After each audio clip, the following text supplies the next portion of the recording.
नमस्कार दोस्तों, आप सभी लोगों का एक नई वीडियो में हार्दिक स्वागत है। आज की वीडियो में देखेंगे प्रैक्टिस सेट नंबर 5। इसमें भी टॉप 30 महत्वपूर्ण प्रश्न देखने को मिलेंगे। ठीक है, जितने भी प्रश्न लिए गए सारे के सारे आपकी परीक्षा की दृष्टि से मोस्ट इंपॉर्टेंट प्रश्न ही शामिल किए गए हैं। सभी प्रश्नों को अटेंड करेंगे। जो भी सीरीज़ चल रही है सीरीज़ को डेली देखा करें, तो सीरीज़ के माध्यम से आप लोग बेहतर और अच्छी तैयारी कर सकते हैं, क्योंकि यहाँ पर इम्पॉर्टेंट प्रश्न ही आप लोगों को मॉक टेस्ट के रूप में शेयर किए जाते हैं। देखिए, पहला प्रश्न यहाँ पर दिया गया, मशीनों के कल पुर्जों को आपस में रगड़कर घिसने से बचाने और घर्षण बल को कम करने के लिए किसका उपयोग किया जाता है। प्रश्न को अच्छे से पढ़ करके ही जवाब देना है, क्योंकि जवाब आपका निकलेगा, आंसर आपका आएगा। क्वेश्चन नंबर 1 का यहाँ पे राइट आंसर देखेंगे, ऑप्शन सी हो जाएगा। स्नेहक या लुब्रिकेंट का उपयोग करते हैं, जैसे कि तेल या ग्रीस, ताकि हमारे जो पुर्जे होते हैं वो खराब ना हो, उनमें चिकनाई बनी रहे। ठीक है, तो स्नेहक यानी लुब्रिकेंट का उपयोग किया जाता है। अगला प्रश्न देखेंगे, प्रश्न संख्या यहाँ पर 2। यदि किसी वस्तु को पृथ्वी से उठाकर चंद्रमा पर ले जाया जाए तो उसके द्रव्यमान और भार पर क्या प्रभाव पड़ेगा। ठीक है, तो आप यहाँ से पता लगा सकते हैं, जैसे पृथ्वी पर गुरुत्वाकर्षण बल होता है, ग्रेविटेशनल फोर्स होता है, बट चंद्रमा पर है, बट पृथ्वी की तुलना में वहाँ पर जो गुरुत्वाकर्षण बल है वो 1/6 भाग है। ठीक है, कितना है? 1/6। ठीक, तो यहाँ पर जो राइट आंसर हो जाएगा क्वेश्चन नंबर 2 का, ऑप्शन बी हो जाएगा। द्रव्यमान वही रहेगा लेकिन भार बदल जाएगा। भार किसकी वजह से बदलेगा? वो ग्रेविटेशनल फोर्स की वजह से बदलेगा। ठीक है, तो यहाँ पर 1/6 भाग यहाँ पर रहता है। ठीक है, गुरुत्वाकर्षण का जो बल है वो 1/6 भाग रहता है। इस वजह से यहाँ पर जो सेंटेंस आपका सही होगा, वो द्रव्यमान वही रहेगा लेकिन भार में परिवर्तन होगा। ठीक है, भार बदल जाता है यानी कि घट जाता है। घटता किसकी वजह से? इसकी वजह से। अगला प्रश्न देखेंगे, प्रश्न संख्या है 3। विज्ञान में वेग परिवर्तन की दर को क्या कहते हैं? तो वेग परिवर्तन की दर को हम क्या कहेंगे? Question number 3। ठीक है, तो 3 का राइट आंसर हो जाएगा त्वरण, से हम एक्सीलरेशन कहा जाता है। क्या कहा जाता है? तो आप बताएंगे एक्सीलरेशन यानी कि त्वरण। अगला प्रश्न, यदि किसी गतिशील वस्तु का वेग 2 गुना कर दिया जाए तो उसकी गतिज ऊर्जा पर क्या प्रभाव पड़ेगा। यह भैया सुपर टेट में पूछा गया है। देखिए, ठीक है, तो ये सुपर टेट 2019 का पेपर देखेंगे, उसमें यह प्रश्न आप लोगों को देखने को मिलेगा। सीधा सीधा पूछा गया था कि 2 गुना कर दिया जाए तो उसकी गतिज ऊर्जा पर क्या प्रभाव पड़ेगा। तो देखिए, ऐसे ही प्रश्न पूछे जाते हैं, तो इसलिए हम जो भी प्रश्न करवा रहे हैं वो सारे के सारे इंपॉर्टेंट हैं और अच्छी तरह से ही पढ़ना है। क्वेश्चन नंबर 4 का यहाँ पे राइट आंसर देखेंगे, ऑप्शन सी हो जाएगा। 4 गुना हो जाती है। ठीक है, तो गतिज ऊर्जा जो है यानी काइनेटिक एनर्जी जो है वो 4 गुना हो जाएगी। अगला प्रश्न है, किसी शांत रखी वस्तु को गति में लाने के लिए या उसकी दिशा बदलने के लिए किस प्रकार का बल होता है? किस प्रकार का बल आवश्यक होता है? तो बताइए। यहाँ पर प्रश्न को अच्छे से पढ़ करके ही जवाब देंगे। तो देखिए, 5 का यहाँ पे राइट आंसर हो जाएगा, ऑप्शन बी हो जाएगा, असंतुलित बल। ठीक है, असंतुलित बल जिसे हम अनबैलेंस्ड फोर्स के नाम से जानते हैं। अगला प्रश्न देखेंगे, प्रश्न संख्या 6। ऊर्जा संरक्षण के नियम के अनुसार निम्नलिखित में से कौन सा कथन पूरी तरह सत्य है? अब किस पर बोला गया है? ऊर्जा संरक्षण के नियम। तो देखिए, नियम हो, परिभाषा हो, ठीक है, तो ये इंपॉर्टेंट हैं, ध्यान रखिएगा, प्रश्न बनता है। प्रश्न संख्या 6 का यहाँ पे राइट आंसर देखेंगे। अब इसमें आपने पढ़ भी रखा होगा, काफ़ी लोगों ने बताया भी होगा, ऊर्जा को ना तो हम क्रिएट कर सकते हैं ना तो हम नष्ट कर सकते हैं, केवल एक रूप से हम दूसरे रूप में बदल सकते हैं, बस इतना ही ऊर्जा को कर सकते हैं। ठीक है, तो यहाँ बोला गया ऊर्जा को ना तो पैदा किया जा सकता है और ना ही नष्ट, केवल इसका रूप बदला जा सकता है। ठीक है, अगला प्रश्न देखिए, जब कोई पत्थर किसी बहुमंजिला इमारत की छत से देखिए मुक्त रूप से फ्री फॉल यानी कि नीचे की ओर गिरता है तो उसकी ऊर्जा में क्या बदलाव आता है। इंपॉर्टेंट प्रश्न है, ध्यान रखिएगा, ऐसे प्रश्नों को समझना है। 7 का यहाँ पे राइट आंसर देखेंगे तो ऑप्शन बी हो जाएगा। अब देखिए, बहुमंजिला इमारत से यानी अधिक हाइट से अगर किसी पत्थर को, किसी वस्तु को नीचे की तरफ फेंकते हैं, गिरता है नीचे की तरफ, तो उसकी गतिज ऊर्जा यानी पोटेंशियल एनर्जी ऊपर होती है, और जैसे जैसे वो नीचे गिरता है तो उसकी पोटेंशियल एनर्जी समाप्त होती है और गतिज ऊर्जा बढ़ जाती है।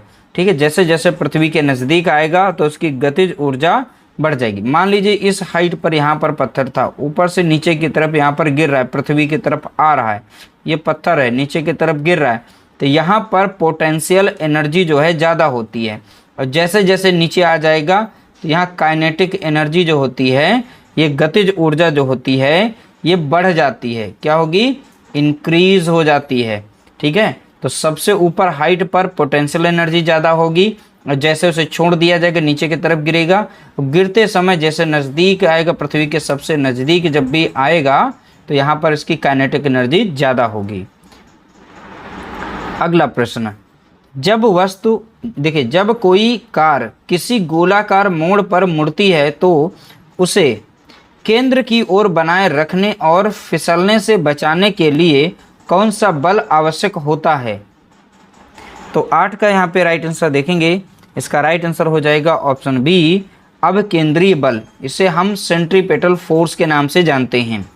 ठीक है, मोड़दार पर, ताकि कार गिरे ना, तो मोड़दार पर, मोड़ पर बोला गया ना, तो मोड़, तो गोलाकार मोड़ पर मुड़, ठीक है, तो उस पर कौन सा बल लगेगा? तो यहाँ पर याद रखिएगा, अभिकेंद्रीय बल लगता है, जिसे हम सेंट्रीपेटल फोर्स के नाम से जानते हैं। अगला प्रश्न देखेंगे, प्रश्न संख्या 9, दैनिक जीवन में उपयोग होने वाला चिमटा या मनुष्य का हाथ विज्ञान में किस श्रेणी के उत्तोलक का उदाहरण है? उत्तोलक यानी लीवर या सरल मशीन का उदाहरण है। चाहे हमारा हाथ हो, रोटी बनाने वाला चिमटा कुछ इस तरीके से होता है। ठीक है, हम लोग यहाँ पर पकड़ते हैं मध्य में, दोनों साइड में उंगली से दबाते हैं, तब जाके हमारी रोटी जो होती है इसमें आकर पकड़ में आती है, कोई वस्तु को पकड़ते हैं। तो यहाँ पर ये इम्पोर्टेंट है। अब देखिए, कक्षा 3, 4, 5 की जो विज्ञान होती है उनमें ये प्रश्न देखने को मिलता है, उसमें टॉपिक है, तो उसमें से ये लिया गया है। प्रश्न संख्या 9 का यहाँ पे राइट आंसर हो जाएगा ऑप्शन सी, यह तृतीय श्रेणी का उत्तोलक माना जाता है। कैसा माना जाएगा? तृतीय श्रेणी का उत्तोलक। जब भी ऐसी कंडीशन बने तो ध्यान रखिएगा, तृतीय श्रेणी का उत्तोलक होगा। अगला प्रश्न, किसी गतिशील वस्तु के द्रव्यमान और उसके वेग के गुणनफल को क्या कहते हैं? प्रश्न संख्या 10 का यहाँ पे राइट आंसर हो जाएगा ऑप्शन बी हो जाएगा, उसे हम संवेग यानी मोमेंटम कहते हैं। ठीक है, तो किसी गतिशील वस्तु के द्रव्यमान और उसके वेग के गुणनफल, ठीक है, तो उसे हम क्या कहते हैं? तो आप बताएंगे मोमेंटम कहते हैं, यानी कि संवेग कहते हैं। अगला प्रश्न लिया गया, प्रश्न संख्या 11, पवन चक्की का उपयोग करके बिजली बनाने की प्रक्रिया में बहती हुई हवा की किस ऊर्जा को विद्युत ऊर्जा में बदला जाता है? तो 11 का यहाँ पे राइट आंसर देखेंगे तो बहती हुई जो हवा होती है, ठीक है, हवा, तो उसमें काइनेटिक एनर्जी ज़्यादा होती है, जिससे हम गतिज ऊर्जा के नाम से जानते हैं। क्या जानते हैं? गतिज ऊर्जा। ठीक है, तो बहती हुई हवा में अधिक मात्रा में गतिज ऊर्जा होती है। ठीक है, तो 11 का राइट आंसर हो जाएगा यहाँ पर ऑप्शन सी, काइनेटिक एनर्जी। तो इस गतिज ऊर्जा का उपयोग करके हम विद्युत ऊर्जा बनाते हैं।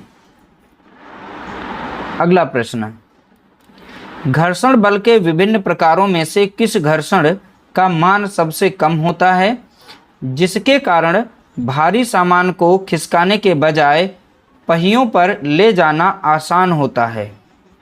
प्रश्न अच्छा है, बशर्ते पढ़िएगा और अच्छे से आंसर दीजिएगा इसका।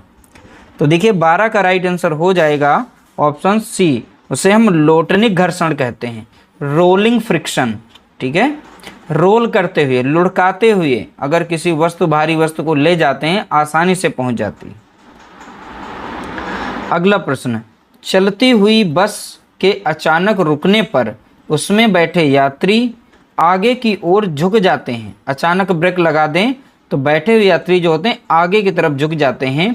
यह घटना विज्ञान के किस गुण या नियम को दर्शाती है? तो 4 यहाँ पर ऑप्शन देंगे, इसमें से राइट आंसर बताइए। 13 का यहाँ पे राइट आंसर जो हो जाएगा वो हो जाएगा गति का जड़त्व, इसे कहते हैं इनर्शिया ऑफ मोशन।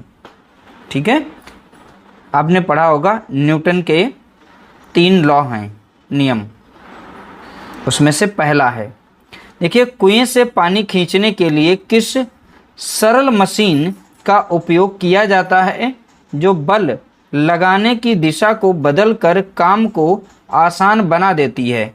ये पहले यूज हुआ करता था, अभी भी यूज हो रहा है क्रेन्स में। ठीक है, ध्यान रखिएगा। प्रश्न संख्या 14 का राइट आंसर हो जाएगा ऑप्शन बी, यानी घिरनी कहते थे हिंदी में, बाकी इंग्लिश में से पुली कहते हैं। अगला प्रश्न देखेंगे, प्रश्न संख्या 15। न्यूटन के गति के द्वितीय नियम के अनुसार किसी वस्तु पर लगाया गया बल उसके द्रव्यमान और उत्पन्न त्वरण के बीच क्या संबंध है? तो 15 का यहाँ पे राइट आंसर बताएंगे। सीधा सीधा यहाँ फार्मूला पूछा गया है, तो फार्मूला भी याद रखिएगा। देखिए 15 का राइट आंसर हो जाएगा option C, F equal to होता है m into a. F means होता है बल और m मीन्स होता है आपका द्रव्यमान। ठीक है, और a हो जाएगा त्वरण, जिसे हम एक्सीलरेशन के नाम से जानते हैं इंग्लिश में। अगला प्रश्न देखेंगे, विद्युत जनरेटर या डायनेमो मुख्य रूप से किस ऊर्जा को किस ऊर्जा में परिवर्तित करने का कार्य करते हैं? तो 16 का यहाँ पे राइट आंसर बताएंगे। जो अपने घर में जैसे जनरेटर होते हैं, डायनेमो होते हैं, तो ये किस ऊर्जा को किस ऊर्जा में बदलने का काम करते हैं? तो 16 का यहाँ पे राइट आंसर देखेंगे तो ऑप्शन बी हो जाएगा, यांत्रिक ऊर्जा को विद्युत ऊर्जा में बदलते हैं। तो भाई डायनेमो हमें बिजली देता है ना, हम घुमाते हैं। जनरेटर जो होता है आगे अल्टरनेटर लगा होता है, उसको घुमाने के लिए हम एक इंजन का उपयोग करते हैं, तो वो घुमाता है उसे, फिर वो अल्टरनेटर के अंदर की शाफ्ट घूमती है, फिर वो बिजली बनाता है। तो यांत्रिक ऊर्जा को वो विद्युत ऊर्जा में परिवर्तन करने का काम करता है। अगला प्रश्न देखेंगे, दूध से मक्खन अलग करने वाली मशीन या वॉशिंग मशीन के ड्रायर में कपड़े सुखाते समय विज्ञान के किस बल का अनुभव होता है? अब देखिए 17 का यहाँ पे राइट आंसर आप बताएंगे। इसका राइट आंसर हो जाएगा ऑप्शन सी, अपकेंद्रीय बल। इसे हम सेंट्रीफ्यूगल फोर्स के नाम से जानते हैं। सेंट्रीफ्यूगल फोर्स का उपयोग याद रखिएगा दूध से मक्खन अलग करने में किया जाता है। वॉशिंग मशीन के ड्रायर में कपड़े सुखाते समय भी इसका बल लगता है, ये यूज किया जाता है। अगला प्रश्न देखेंगे, साइकिल या वाहनों के पहियों में बॉल बेयरिंग का उपयोग क्यों किया जाता है? उसमें बेयरिंग लगी होती हैं आपके पहिए में, उनका उपयोग हम क्यों करते हैं? 18 का राइट आंसर देखेंगे तो ऑप्शन बी हो जाएगा। इसमें सर्पी घर्षण को लोटनिक घर्षण में बदलने के लिए हम बॉल बेयरिंग का उपयोग करते हैं। किसे? सर्पी घर्षण को लोटनिक घर्षण में बदलने के लिए बॉल बेयरिंग का उपयोग किया जाता है। अगला प्रश्न, किसी पेड़ की शाखा को तेजी से हिलाने पर उसमें लगे फल या सूखी पत्तियां टूटकर नीचे गिर जाती हैं, यह न्यूटन के किस नियम या गुण के कारण होता है? तो न्यूटन का इसमें कौन सा नियम या लॉ लगता है, तो आपको बताना है। 19 का यहाँ पे करेक्ट आंसर देखेंगे। इसका राइट आंसर है विराम जड़त्व, इसे कहते हैं इनर्शिया ऑफ रेस्ट। ठीक है, इनर्शिया ऑफ रेस्ट। अगला प्रश्न, छतों पर लगने वाले सौर सेल मुख्य रूप से किस ऊर्जा को किस ऊर्जा में परिवर्तित करते हैं? ठीक है, तो 20 का यहाँ पे राइट आंसर देखेंगे तो ऑप्शन ए हो जाएगा, प्रकाश ऊर्जा को विद्युत ऊर्जा में परिवर्तित करने का काम सौर सेल यानी यहाँ पर देखिए सोलर सेल करते हैं। अगला प्रश्न, निम्नलिखित में से कौन सी एक सदिश राशि है जिसे पूरी तरह व्यक्त करने के लिए परिमाण के साथ साथ दिशा की भी आवश्यकता होती है? तो सीधा सीधा यहाँ पूछा गया है इन चार में से सदिश राशि बताइए। तो 21 का यहाँ पे राइट आंसर हो जाएगा ऑप्शन डी हो जाएगा, विस्थापन, जिसे हम डिस्प्लेसमेंट कहते हैं। इसमें परिमाण भी होता है और इसके साथ साथ दिशा भी होती है। तो परिमाण और दिशा दोनों अगर हों तो वो सदिश राशि होगी, केवल परिमाण हो तो वो अदिश राशि होगी। अदिश राशि यहाँ पर दी गई हैं, सदिश और अदिश राशियाँ भी पूछी जाती हैं। ध्यान रखिएगा, ये अदिश राशियाँ हैं, जैसे चाल, दूरी, द्रव्यमान, ठीक है, ये अदिश राशियाँ हैं। अगला प्रश्न देखेंगे, यदि कोई व्यक्ति किसी भारी दीवार को दोनों हाथों से पूरे बल के साथ धक्का देता है लेकिन दीवार अपनी जगह से बिल्कुल नहीं हिलती, तो विज्ञान के अनुसार व्यक्ति द्वारा किया गया कार्य कितना होगा? आप यहाँ पर बता सकते हैं। देखिए 22 का यहाँ पर अगर हम करेक्ट आंसर देखें तो विज्ञान की दृष्टि से व्यक्ति के द्वारा किया गया कार्य शून्य माना जाएगा, क्योंकि इसमें दीवार पर जब भी प्रेशर या व्यक्ति फोर्स लगाता है तो अगर ये दीवार यहाँ डिस्प्लेस होकर के इस जगह पे आ जाए, ठीक है, तो इतनी जगह कवर कर लेती है, थोड़ा सा भी खिसक जाती है तो कार्य शून्य नहीं माना जाएगा, तो उसका पॉजिटिव कार्य होगा। बशर्ते अगर दीवार नहीं खिसकती है तो वो कार्य उसका शून्य माना जाएगा, चाहे जितना वो परेशान हो जाए, उसकी सारी एनर्जी खर्च हो जाए वो कार्य करने में, दीवार को लुढ़काने में, अगर दीवार नहीं खिसकती है तो कार्य उसका शून्य यानी कि जीरो माना जाएगा। अगला प्रश्न देखेंगे। देखिए, पृथ्वी की सतह पर गुरुत्वीय त्वरण का मान कहाँ सबसे अधिक होता है? गुरुत्वीय त्वरण यानी कि जी का मान बताना है, ठीक है। तो जी का मान सबसे अधिक कहाँ पर होता है? भूमध्य रेखा पर, ध्रुवों पर, पृथ्वी के केंद्र पर, या सभी जगह एक समान रहता है? अब देखिए 23 का यहाँ पे करेक्ट आंसर अगर हम देखें तो ऑप्शन बी हो जाएगा। अब देखिए ध्रुवों पर जो गुरुत्वीय त्वरण बल है, ठीक है, जी का मान जो है सबसे अधिक होता है। पृथ्वी आप लोगों को पता है बिल्कुल गोल नहीं होती है, ठीक है। देखिए ध्रुवों पर क्या होती है, थोड़ी सी चपटी होती है। ये मैंने ज़्यादा यहाँ पे चपटा दिया, तो ध्यान से देखेंगे तो यहाँ पर ध्रुवों पर ये पृथ्वी पर जो चपटी होती है, ठीक है, इसलिए ध्रुवों पर जो है जी का मान अधिक होता है। अब ध्यान रखिएगा पृथ्वी के केंद्र पर कितना होता है, ये भी प्रश्न बन सकता है। तो याद रखिएगा पृथ्वी के केंद्र पर गुरुत्वीय त्वरण का मान जो है शून्य माना जाता है। क्या माना जाएगा? शून्य माना जाएगा, याद रखिएगा। तो यहाँ पर शून्य माना जाएगा। और सबसे अधिक यहाँ बोला गया, ठीक, सबसे अधिक तो बताना है ध्रुवों पर होता है। अगला प्रश्न देखेंगे, प्रश्न संख्या है 24, ठीक है। तो 23 का आंसर आपको हमने बता दिया, बी था। 24 का देखेंगे, किसी टार्च के सेल में ऊर्जा मुख्य रूप से किस रूप से संचित रहती है और वह इस्तेमाल के समय किस ऊर्जा में बदलती है? टार्च के सेल यानी एक ड्राई सेल जो होता है उसमें किस प्रकार की ऊर्जा है, और ठीक है, अब वो ऊर्जा किस में बदल जाती है, ये सीधा सीधा पूछा गया है, तो आप बता सकते हैं यहाँ पर। तो 24 का अगर हम राइट आंसर देखेंगे तो ऑप्शन ए होता है, क्योंकि देखिए ड्राई सेल होता है, इसमें रासायनिक क्रियाएं होती हैं, तो यहाँ पर रासायनिक ऊर्जा होती है जो विद्युत ऊर्जा और प्रकाश ऊर्जा में बदल जाती है। अगर इसके साथ हम एलईडी बल्ब को जोड़ देते हैं प्लस माइनस के साथ में, तो देखिए यहाँ पर वो प्रकाश देती है एलईडी बल्ब जल करके, तो इसीलिए यहाँ पर ये विद्युत ऊर्जा एक तो बिजली दे रही, करंट दे रही है, फ्लो हो रही है, करंट आ रही है इसमें, ठीक है, रासायनिक ऊर्जा से विद्युत ऊर्जा में, और ये प्रकाश ऊर्जा में बदल जाती है। एलईडी को कनेक्ट किया तो एलईडी जलती है, तो इस तरह से विद्युत और प्रकाश ऊर्जा में बदल जाती है। अगला प्रश्न देखेंगे, कोल्हू के बैल की गति या सूर्य के चारों ओर पृथ्वी की गति निम्नलिखित में से किस प्रकार की गति का उदाहरण है? तो अगर हम कोल्हू के बैल की गति, पहले देखिए बैल कोल्हू की सहायता से तेल निकाला जाता था, वो एक ही पॉइंट पर इसके चारों तरफ ऐसे ऐसे घुमा करता था, ठीक है, यहाँ पर मशीन सेंटर में होती थी, ठीक, शाफ्ट के थ्रू जुड़ा होता है, यहाँ पर बैल लगे होते थे, तो ये बराबर घूमते थे ऐसे, सूर्य बीच में, इसके चारों तरफ जो हैं ग्रह चक्कर लगा रहे हैं। तो इसमें बताना है कि गति का उदाहरण, तो कौन सी गति है? तो 25 का यहाँ पे राइट आंसर देखेंगे तो ऑप्शन बी हो जाएगा, ये वृत्तीय गति है, यानी सर्कुलर मोशन है। कैसा है? Circular motion. अगला प्रश्न देखेंगे, निम्नलिखित में से कौन सा एक असंपर्क बल का उदाहरण है जिसके कारण दो वस्तुओं का आपस में शारीरिक रूप से छूना जरूरी नहीं है। बल तो लगता है, कोई दो आपस में वस्तुएं टच करें ऐसा भी नहीं है।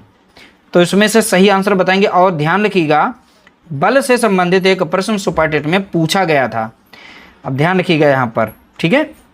26 का यहाँ पे राइट आंसर देखेंगे, इसका राइट आंसर है ऑप्शन सी, वो है चुंबकीय बल।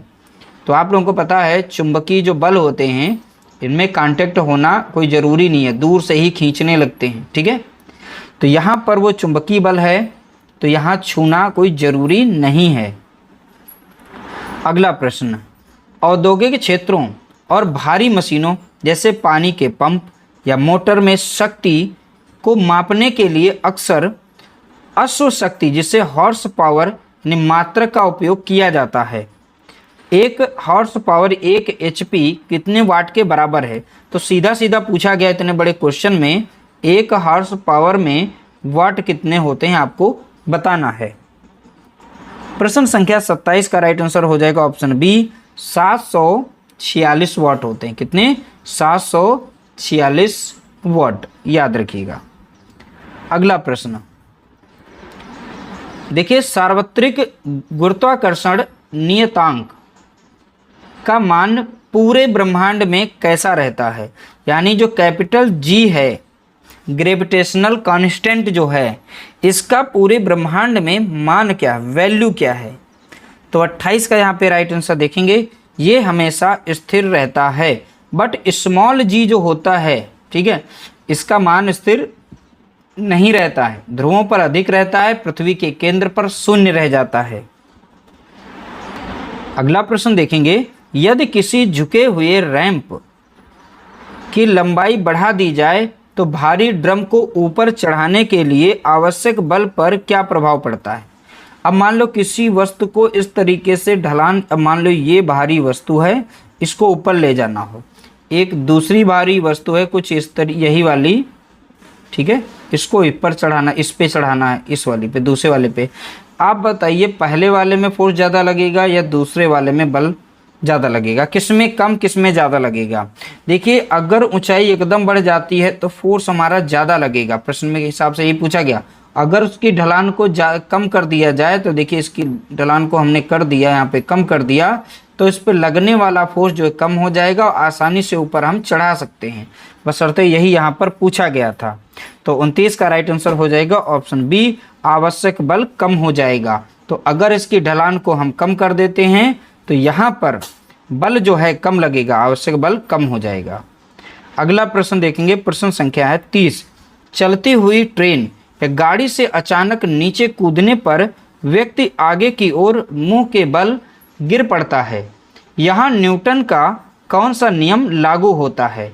तो न्यूटन का कौन सा नियम है, याद रखिएगा। तो 30 का यहाँ पे करेक्ट आंसर हो जाएगा, गति का प्रथम नियम लगता है, जिसे जड़त्व का लॉ ऑफ इनर्शिया के नाम से जानते हैं, जड़त्व का नियम, ठीक है। तो जड़त्व का नियम ये न्यूटन का पहला नियम है, ठीक है, गति का प्रथम नियम है ये। इस तरह से हमने सुपर 30 प्रश्नों को यहाँ पे देखा है। उम्मीद करते हैं आज का सेशन आप लोगों को बेस्ट लगा होगा, अच्छा लगा होगा। और वीडियो अगर अच्छी लगी तो प्लीज़ वीडियो को लाइक करना, कोई सुझाव देना चाहते हैं तो आप कमेंट कर सकते हैं। मिलते हैं नए वीडियो के साथ, तब तक के लिए नमस्कार, जय हिंद, जय भारत।